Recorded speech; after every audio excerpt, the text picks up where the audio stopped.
Boa noite. Aos 23 anos, Bárbara tinha tudo quando uma rara forma de cancro no maxilar lhe mudou a vida. Bárbara ficou desfigurada e só uma operação inédita levada a cabo por um médico português lhe devolveu o rosto. As imagens que seguem podem impressionar os mais sensíveis, mas são a dura realidade de quem esteve entre a vida e a morte.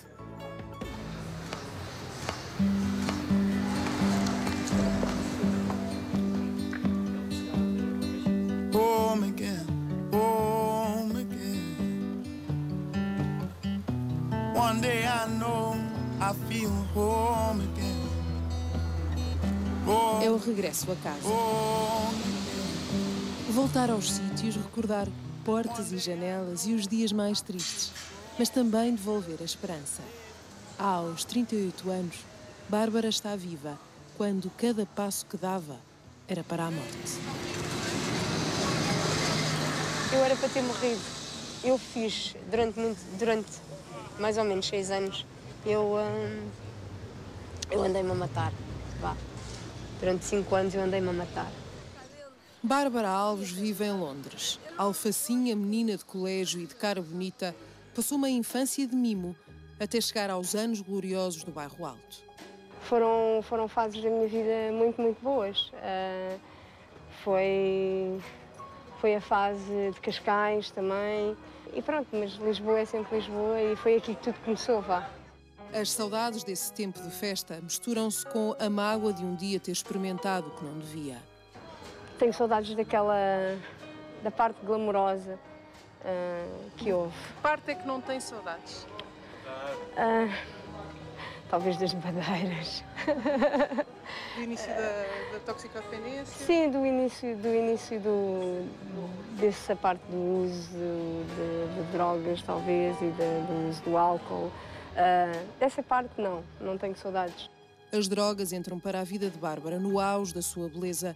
Entre a cidade e a linha de Cascais, era a rainha da noite. Eu tenho uma doença que é a adição e não consigo usar, se calhar, como muita gente, não consigo beber como muita gente bebe. E o mesmo aconteceu com o dia que me foram apresentadas algumas substâncias das quais comecei a tomar e com a minha doença de adição eu continuei e excedi o limite.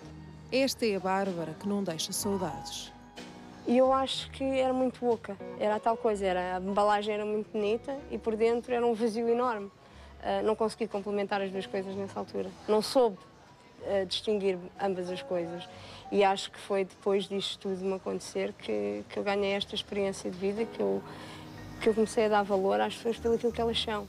E há um dia em que tudo muda na vida dessa Bárbara e acontece-lhe a violência de uma doença rara que lhe retira tudo o que tem. A Bárbara teve um cancro no maxilar superior e foi operada em Portugal, no Hospital São José, e foi removida uma parte. E depois... Uma parte substancial. Uma parte substancial. A cara desfeita por um cancro raro faz da jovem Bárbara uma mulher. Entre o trauma e a vontade de viver, de cara destapada, Bárbara vai para Londres, onde é operada pela primeira vez.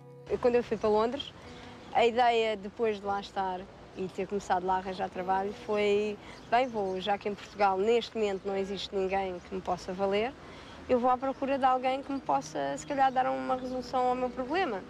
Ele fez a minha tal primeira cirurgia, onde os meus pais estiveram, e foi bastante complicado. Ele teve que me retirar uma costela. Quer dizer, foi uma cirurgia bastante agressiva, digamos, muito dura. Mas é em Portugal que encontra o cirurgião com a coragem e a técnica que consegue devolver-lhe o sorriso. Olá, Bárbara, tudo bem? Então disseram que tinhas mais um filho?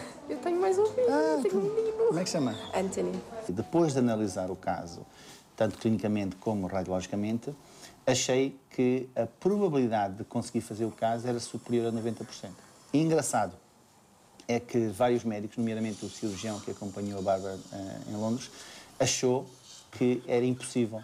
O meu próprio cirurgião em Inglaterra, quando me viu, ele ficou, a segunda vez que ele me viu, depois das cirurgias plásticas e tudo o que foi feito, ele não queria acreditar. A técnica inventada vai para além da cirurgia. Na boca de Bárbara são colocados 2 implantes que se conectam entre si para haver curvatura no rosto. A Bárbara é a única pessoa no mundo em que isto foi feito neste momento. Inclusivamente, a Bárbara é a única pessoa no mundo em que um implante é constituído de duas partes. Portanto, não existe nenhum caso no mundo em que o implante é constituído de duas fases. Sendo este um caso para estudo chamado Case Study, já a BBC propôs à Clínica Maló um documentário sobre todo o processo que devolveu o rosto a Bárbara. Nunca tinha sido feito antes. Isto é a primeira vez no mundo que se faz uma reconstrução do maxilar superior sem transplante de osso, num caso que não tem literalmente nenhum maxilar. Eu tenho uma gratidão imensa para com ele e acho que ele é um homem com uma visão extraordinária e que muitas das vezes não é valorizado no nosso país. A maior satisfação é como ser humano, porque qualquer pessoa que conheceu a Bárbara antes, quando ela veio à consulta e conhece a Bárbara hoje em dia, vê que nós, digamos, eu queria usar uma palavra, não quero usar uma expressão dramática, mas nós salvámos a Bárbara, digamos, de uma situação complicada da vida dela. As pessoas não dão o valor ao que uma boca consegue fazer. A situação do comer e do poder mastigar e sentir a comida, porque tenho dentes, só isso é indescritível. Portanto, o Dr. Paulo, ao fim e ao cabo, a mim, deu-me a minha vida, deu-me os meus sabores, deu-me o meu paladar. Olha o pai, até o pai, estavas aqui a fazer. Olha, vim aqui visitar os amigos. Fizeste muito bem. Então, olha, anda a sentar para beber café. Quando toda a gente me virou as costas, tem sido a minha família que tem estado cá para mim. Foi o meu pai, a minha mãe. Queria se refugiar sozinha, mas eu nunca a deixei. Ela sofreu muito, mas graças a Deus valeu a pena chegar aonde chegou. Foi o exemplo mesmo. As pessoas viam aquela situação que ela estava e, como costuma dizer, viravam um bocado a cara ao lado. Hoje em dia, se a gente tiver uma vontade, uma força própria para superar isso tudo, acho que é uma lição de vida para qualquer pessoa. Eu era para ter morrido naquela altura e isso não aconteceu e por algum motivo Deus não me quis deixar morrer num bloco operatório. Depois das drogas, depois do cancro, para Bárbara esta é a sua grande oportunidade de vida. Eu supostamente não era para ser mãe. Então, só isso, só saber que eu tenho as minhas filhas e o meu filho e que quando eu morrer, eles vão cá ficar e deixar a minha semente. Isso para mim já é muito.